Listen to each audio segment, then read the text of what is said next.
Dear parishioners and Marian devotees, we are now in the third week of November, the 33rd week of Ordinary Time. This is the last week before we celebrate the solemnity of Christ the King, the last Sunday of the liturgical year 2021.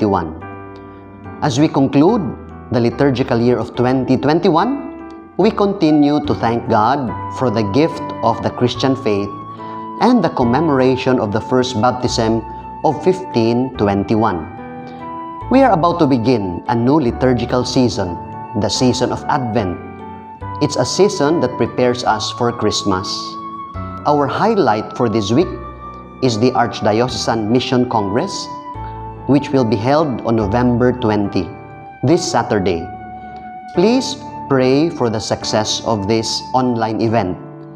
The Congress will have its theme, Parokya, Misyonerong Katilingban sa mga kabus, Gigasahan aron mupaambit. This event will feature two speakers, Cardinal Orlando Quevedo, who will share about the topic Gifted to Give.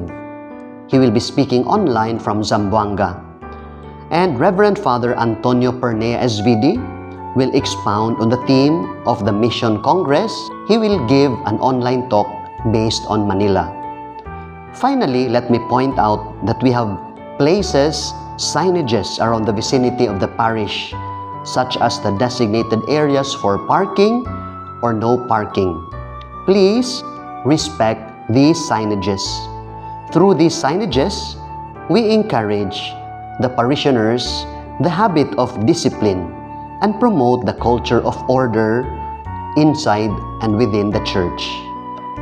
Dear parishioners and Marian devotees, in our journey of faith this week, may we be more intentional in our walk with Jesus.